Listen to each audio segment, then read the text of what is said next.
केंद्र मंत्री प्रहलाद जोशी आज शिक्षा मंत्रालय अतिरिक्त दायित्व ग्रहण करिसेंती।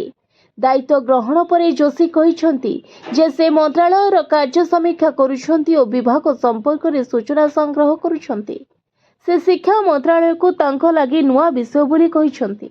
दायित्व ग्रहण पर सांबादिकों सह कथोपकथन रे जोशी कहिसेंती जे प्रधानमंत्री नरेंद्र मोदी तांको एही दायित्व प्रदान करिसेंती।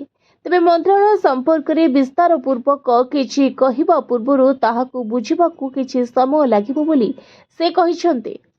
तेबे जोशी एहा मध्ये कहिसेंती जे प्रधानमंत्री मो उपरे भरोसा करी एही मंत्रालय दायित्व न्यस्त करिसेंती। गतकाली मु कर्नाटक रे थिली, राति दिल्ली पहुंची और आज सकाळे दायित्व ग्रहण करिछि। मो दायित्व ग्रहण करि साइछि। एही विभागर समस्त सूचना और नियाजिबाकु थिबा निष्पत्ति समीक्षा करुछि। मु सूचना एकत्र करुछि एवं पूरा मंत्रालय काम बुझिबाकु चेष्टा करुछि। आज आमर लगातार बैठक चली।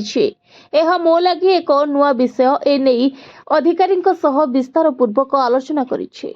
तेबे एभली किछि दायित्व ग्रहण करिबा परे जोशी सबुठु बड़ घोषणा करिसेंती। Report voice of Odisha live.